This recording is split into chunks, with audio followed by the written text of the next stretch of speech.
శాసనసభ డిప్యూటీ స్పీకర్గా రఘురామకృష్ణరాజు ఈరోజు నామినేషన్ చేశారు. ప్రస్తుతం ఆయన మనతో ఉన్నారు. సార్ ఏంటి సార్ మీరు అనుకున్నది దాదాపుగా సాధించినట్టున్నారు, ఏ రకంగా ఫీల్ అవుతున్నారు? సంతోషంగా ఉంది, డెఫినెట్గా చాలా సంతోషంగా ఉంది. ముఖ్యమంత్రి గారు నా మీద ఈ బాధ్యత పెట్టినందుకు బాధ్యతాయుతంగా నా విధులు నేను నిర్వర్తిస్తాను. గత అసెంబ్లీ సమావేశాల్లో జగన్మోహన్ రెడ్డి గారిని మీరు ప్రత్యేకంగా కలిసి అసెంబ్లీకి రమ్మన్నారు, కానీ ఆయన రాలేదు. సో మీరు డిప్యూటీ స్పీకర్ అయిన సందర్భంగా మళ్ళీ ఆయన ఆహ్వానిస్తారా? ఏదో మీడియాలో చాలాసార్లు చెప్పాము, మరి ఆయన కన్సిడర్ చేయలేదు. ఆయన నాకు అది ఇవ్వాల్సిందే అని చెప్పి ఇప్పుడు ప్రజలు రిఫ్యూజ్ చేసిన తర్వాత మరి ఇవ్వాల్సిందే అని అడగటం సబబు కాదు. బట్ ఆయనే రావాలి, ప్రజా సమస్యల కోసమన్నా లేదు కనీసం పులివెందులు అసలు సమస్యల గురించి అయినా రావాలి. మరి బలవంతంగా మనం తీసుకురాలేం.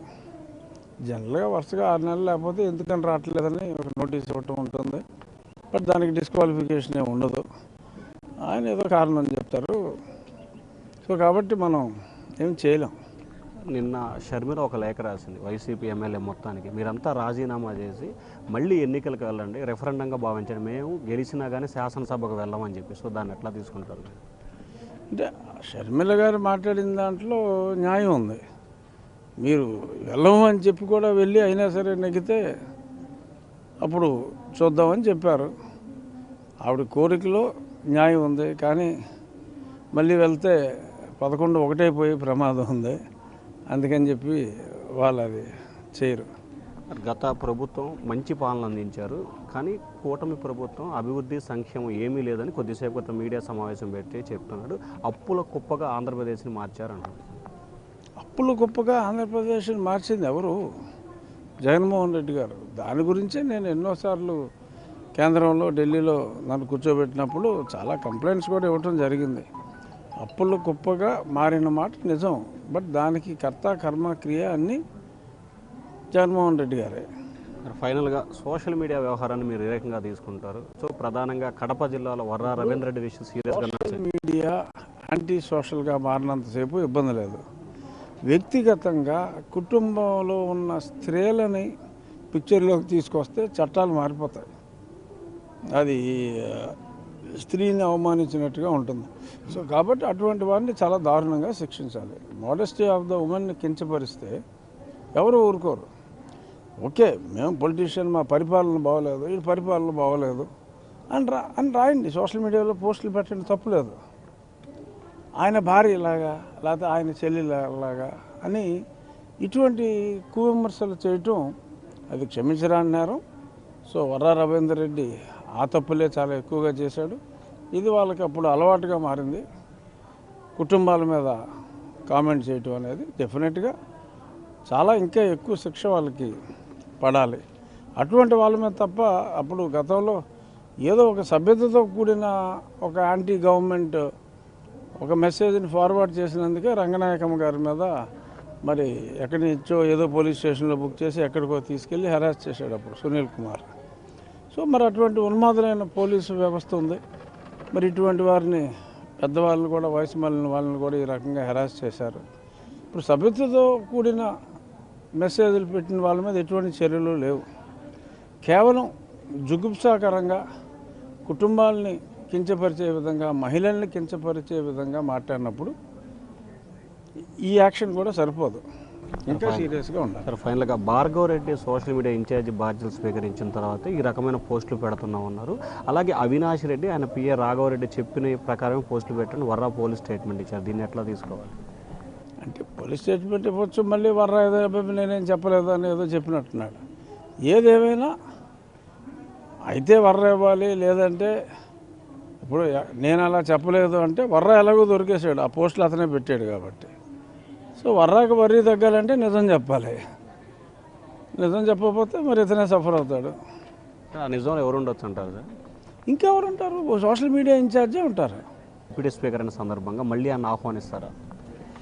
ఏదో మీడియాలో చాలాసార్లు చెప్పాము, మరి ఆయన కన్సిడర్ చేయలేదు.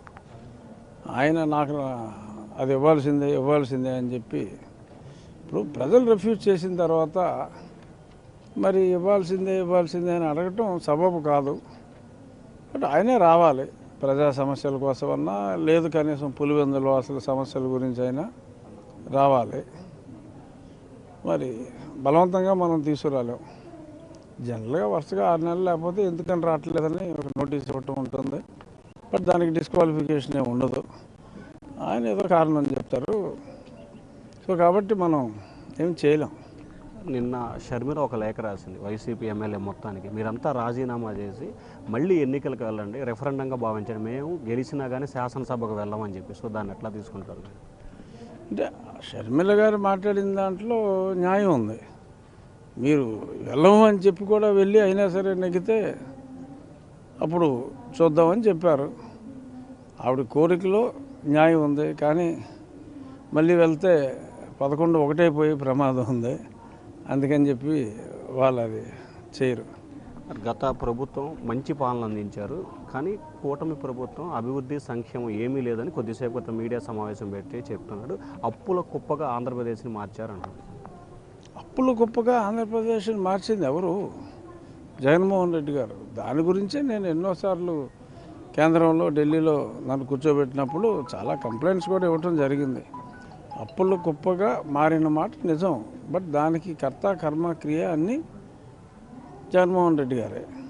ఫైనల్గా సోషల్ మీడియా వ్యవహారాన్ని మీరు ఏ రకంగా తీసుకుంటారు? సో ప్రధానంగా కడప జిల్లాలో వర్రా రవీంద్ర రెడ్డి విషయం సీరియస్గా సోషల్ మీడియా యాంటీ సోషల్గా మారినంతసేపు ఇబ్బంది లేదు. వ్యక్తిగతంగా కుటుంబంలో ఉన్న స్త్రీలని పిక్చర్లోకి తీసుకొస్తే చట్టాలు మారిపోతాయి. అది స్త్రీని అవమానించినట్టుగా ఉంటుంది. సో కాబట్టి అటువంటి వారిని చాలా దారుణంగా శిక్షించాలి. మోడెస్టీ ఆఫ్ ద ఉమెన్ని కించపరిస్తే ఎవరు ఊరుకోరు. ఓకే, మేము పొలిటీషియన్, మా పరిపాలన బాగోలేదు, ఈ పరిపాలన బాగోలేదు అని రాయండి. సోషల్ మీడియాలో పోస్టులు పెట్టండి, తప్పులేదు. ఆయన భార్య ఇలాగా లేకపోతే ఆయన చెల్లిలాగా అని ఇటువంటి కువిమర్శలు చేయటం అది క్షమించరాని నేరం. సో వర్రా రవీందర్ రెడ్డి ఆ తప్పులే చాలా ఎక్కువగా చేశాడు. ఇది వాళ్ళకి అప్పుడు అలవాటుగా మారింది.